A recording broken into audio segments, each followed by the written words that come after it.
तो बात करेंगे आज क्लास 10th के VBI ऑब्जेक्टिव के बारे में। सोशल साइंस से रिलेटेड है ये। सोशल साइंस के ये चारों बुक से मिक्स करके ये क्वेश्चन तैयार किया गया है। बहुत ही इंपॉर्टेंट क्वेश्चन है। इनमें ज़्यादातर क्वेश्चन जो है वो प्रीवियस ईयर के पूछे हुए क्वेश्चन हैं। तो इसमें जो है इस सीरीज में हम 1 से लेकर के 80 प्रश्न तक बात करेंगे। पहला जो सीरीज होगा उसमें 40 क्वेश्चन रहेगा, फिर दूसरा सीरीज जो आएगा उसमें 40 क्वेश्चन रहेगा।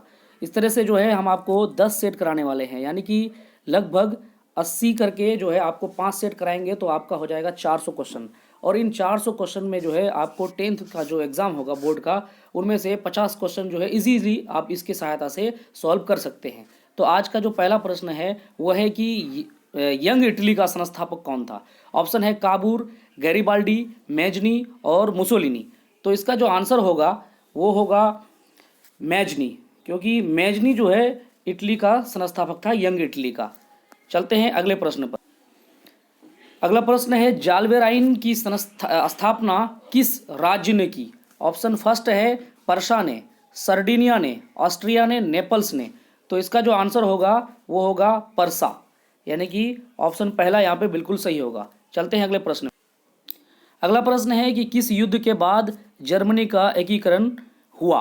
पहला ऑप्शन है क्रीमिया का युद्ध, सेडोवा का युद्ध, पर्सा डेनमार्क का युद्ध और है सोडान का युद्ध। तो इसका जो आंसर होगा वो होगा ऑप्शन डी, सोडान का युद्ध। ऑप्शन डी बिल्कुल राइट है। चलते हैं अगले प्रश्न की।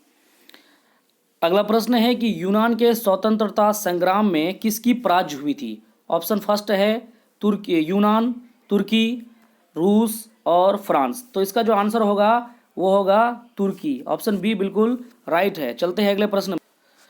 अगला प्रश्न है कि 1917 की रूसी क्रांति के समय किस जार का शासन था।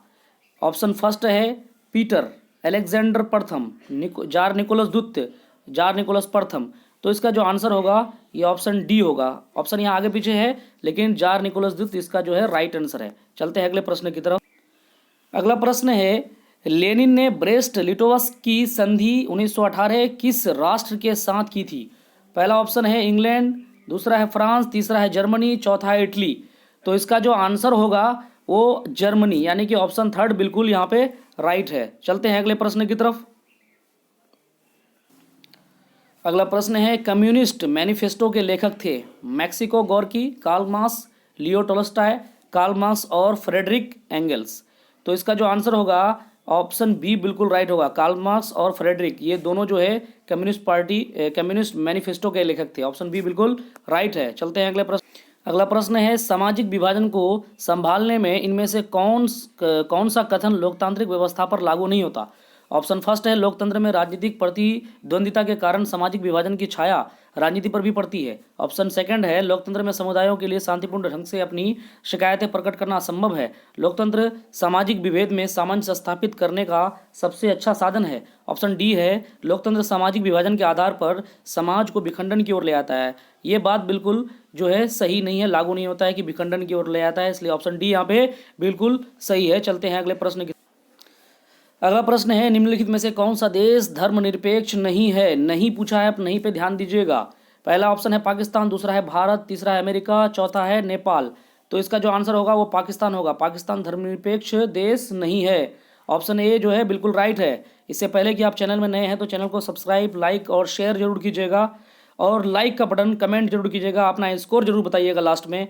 चलते हैं अगले प्रश्न की तरफ। अगला प्रश्न है निम्नलिखित व्यक्तियों में कौन लोकतंत्र में रंग भेद विरोधी नहीं थे। ऑप्शन पहला आपके पास है मार्टिन लूथर किंग, दूसरा है महात्मा गांधी, तीसरा है ओलंपिक धावक टॉमी स्मिथ एवं जॉन कार्लोस, चौथा है जेड गुडी। तो इसका जो आंसर होगा जेड गुडी होगा। ऑप्शन डी बिल्कुल राइट है। चलते हैं अगले प्रश्न की तरफ। अगला प्रश्न है ग्राम कचहरी का प्रधान कौन होता है। ऑप्शन फर्स्ट है न्याय मित्र, ऑप्शन सेकंड है ग्राम सेवक, थर्ड है महापौर और फोर्थ है सरपंच।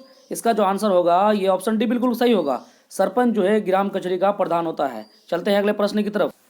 अगला प्रश्न है बिहार में पंचायती राज संस्थाएं हैं एक स्तरीय, द्विस्तरीय, त्रिस्तरीय और 4 स्तरीय। इसका जो आंसर होगा वो होगा ऑप्शन थर्ड, यानी कि 3 स्तरीय। बिहार में पंचायती राज संस्थाएं 3 स्तरीय है।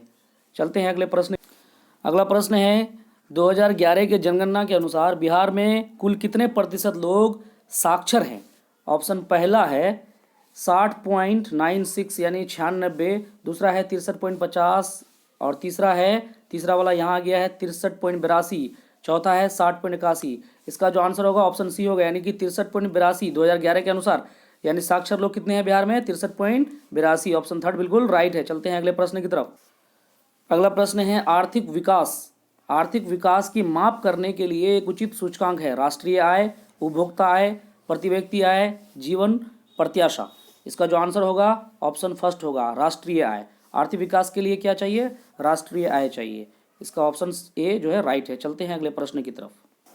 अगला प्रश्न है कि श्वेत क्रांति का संबंध अर्थव्यवस्था के किस क्षेत्र से है? प्राथमिक क्षेत्र, द्वितीय क्षेत्र, तृतीय क्षेत्र, इनमें से कोई नहीं।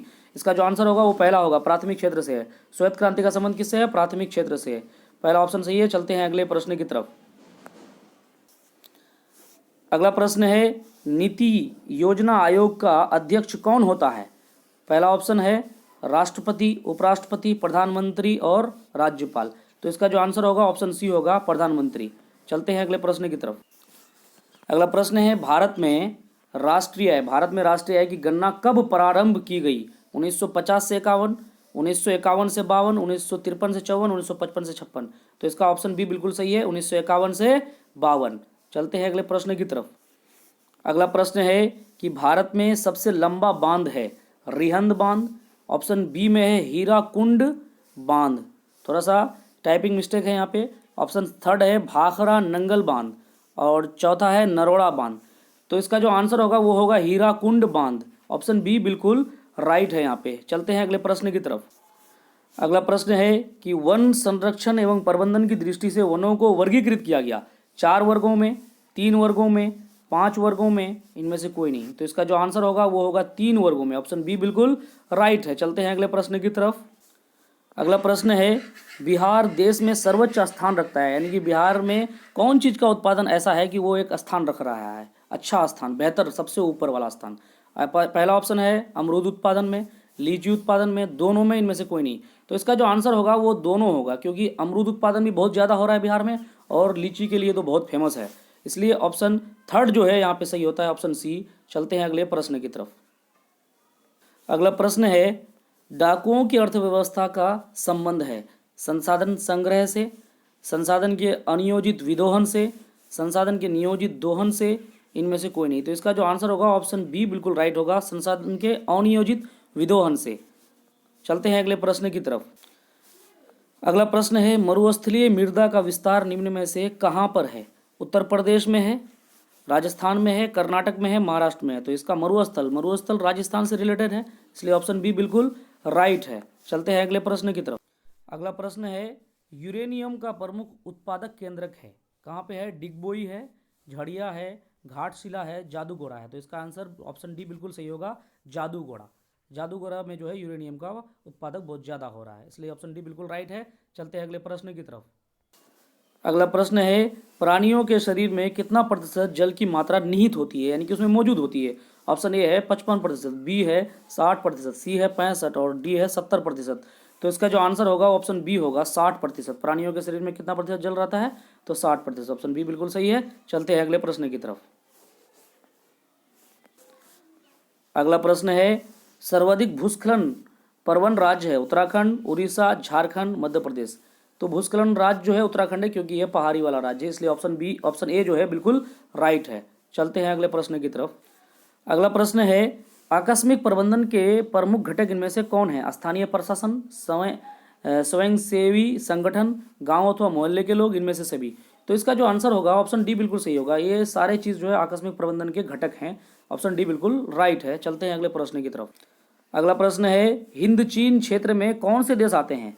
चीन, वियतनाम, लाओस, हिंद चीन, Vietnam, Laos, Cambodia, Vietnam, Laos, Cambodia, Vietnam, Thailand.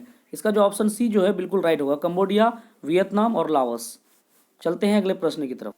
अगला प्रश्न है होआ होआ आंदोलन के नेता थे फान बोई चाउ, हुइंच फूसो, कुआंग बाओ दाई। तो इसका जो आंसर होगा ऑप्शन बी होगा, हुइंच फूसो। ऑप्शन बी बिल्कुल राइट है। चलते हैं अगले प्रश्न की। अगला प्रश्न है इनमें से किसे बादशाह खान या सीमांत गांधी कहा जाता है? पहला है महात्मा गांधी, आगा खान, खान अब्दुल गफ्फार खान, सैयद अहमद। तो इसका जो आंसर होगा ऑप्शन सी बिल्कुल राइट होगा, खान अब्दुल गफ्फार खान। चलते हैं अगले प्रश्न की तरफ। इससे पहले कि आप चैनल में नए हैं तो चैनल को सब्सक्राइब कर दीजिए, लाइक कर दीजिए और बेल आइकन वाले घंटी पे प्रेस कर दीजिए ताकि आपको आने वाले वीडियो का नोटिफिकेशन मिलता रहे। अगला प्रश्न है, गांधी जी ने साबरमती आश्रम की स्थापना किस वर्ष की? साबरमती आश्रम की स्थापना किस वर्ष की? 1895, 1900, 1915, 1916। तो इसका जो आंसर होगा वो होगा 1915। साबरमती आश्रम की स्थापना 1915 में की थी। चलते हैं अगले प्रश्न की तरफ। अगला प्रश्न है, तुर्की में खलीफा का पद किस वर्ष समाप्त किया गया? तुर्की में एक पद मिलता था खलीफा का, वो कब समाप्त किया गया था? 1920 में, 1922 में, 1924 में, 1930 में। तो इसका जो आंसर होगा 1924। 1924 में जो है वो खलीफा का पद जो है खत्म कर दिया गया तुर्की में। चलते हैं अगले प्रश्न की तरफ। अगला प्रश्न है, भारतीय राष्ट्रीय कांग्रेस के पहले अध्यक्ष कौन थे? बाल गंगाधर तिलक, यूएमएस चंद्र बनर्जी, लाला लाजपत राय, लाला हरदयाल। तो इसका जो आंसर होगा ऑप्शन बी होगा, यूएमएस चंद्र बनर्जी। ऑप्शन बी बिल्कुल राइट है। चलते हैं अगले प्रश्न की तरफ। अगला प्रश्न है कि 1917 ईस्वी में भारत में पहली जूट मिल किस शहर में स्थापित हुई थी? कलकत्ता, दिल्ली, बम्बई, पटना। तो इसका जो आंसर होगा कलकत्ता होगा। कलकत्ता में सबसे पहला जूट मिल लगाया गया था 1917 में भारत में। इसका ऑप्शन ए बिल्कुल राइट है। चलते हैं अगले प्रश्न की तरफ। अगला क्वेश्चन है, बिहार में कितनी आबादी पर पंचायत समिति का एक सदस्य चुना जाता है? 500, 700 आबादी या 5000 आबादी, या ऑप्शन डी में है 7500। यहाँ पे आ गया है वो ऑप्शन। इसका जो आंसर होगा ऑप्शन सी होगा, 5000 आबादी पर जो है एक पंचायती सदस्य जो है चुना जाता है, समिति का सदस्य। ऑप्शन सी बिल्कुल राइट है। चलते हैं अगले प्रश्न की तरफ। अगला प्रश्न है, राज्य पुनर्गठन आयोग की स्थापना कब हुई? 1953, 1955, 1956, 1957। तो इसका जो आंसर होगा वो 1953 होगा। 1953 बिल्कुल राइट है। ऑप्शन ए जो है बिल्कुल सही होता है यहाँ पे। ऑप्शन ए बिल्कुल राइट है। चलते हैं अगले प्रश्न की तरफ। अगला प्रश्न है, भारतीय राष्ट्रीय कांग्रेस की स्थापना कब हुई थी? 1885, 1993, 1795, 1800। तो इसका जो आंसर होगा वो होगा ऑप्शन फर्स्ट, 1885 बिल्कुल राइट है। चलते हैं अगले प्रश्न की तरफ। अगला प्रश्न है, निम्नलिखित में से कौन सा राष्ट्रीय दल नहीं है? भारतीय राष्ट्रीय कांग्रेस, बहुजन समाज पार्टी, लोक जनशक्ति पार्टी, भारतीय जनता पार्टी। इसका जो आंसर होगा ऑप्शन सी होगा, लोक जनशक्ति पार्टी। बिल्कुल सही है। चलते हैं अगले प्रश्न की तरफ। अगला प्रश्न है, चिपको आंदोलन निम्नलिखित में से किससे संबंधित है? पेड़ बचाने से, आर्थिक शोषण की मुक्ति से, शराबखोरी के विरुद्ध की आवाज़ से। तो इसका जो आंसर होगा ऑप्शन फर्स्ट होगा, क्योंकि चिपको आंदोलन जो है पेड़ को बचाने के लिए ये आंदोलन चलाया गया था। इस आंदोलन को चलाने वाले कौन थे? तो सुंदरलाल बहुगुणा थे इस आंदोलन को चलाने वाले। चलते हैं अगले प्रश्न की तरफ। अगला प्रश्न है, केंद्रीय सांख्यिकी संगठन की स्थापना की गई 1951, 1950, 1969, इनमें से कोई नहीं। इसका जो आंसर होगा ऑप्शन पहला होगा, 1951। इसका जो है बिल्कुल राइट है। चलते हैं अगले प्रश्न की तरफ। अगला प्रश्न है, आय तथा उपभोग का अंतर है, विनिमय कहलाता है, मुद्रा कहलाता है, बचत कहलाता है, इनमें से कोई नहीं जो मुद्रा का कार्य करती है। इसका जो आंसर होगा ऑप्शन सी जो है बिल्कुल राइट होता है कि आय और उपभोग का अंतर बचत कहलाता है। ऑप्शन सी बिल्कुल राइट है। तो आज जो है 40 प्रश्न लिए थे। इसी तरह से कल भी 40 प्रश्न आपके सामने में रखेंगे। और इस चैनल में आप नए हैं तो चैनल को लाइक सब्सक्राइब कर दीजिएगा और बेल आइकन को प्रेस कर दीजिएगा, दोस्तों के साथ शेयर कर दीजिएगा। थैंक यू, धन्यवाद।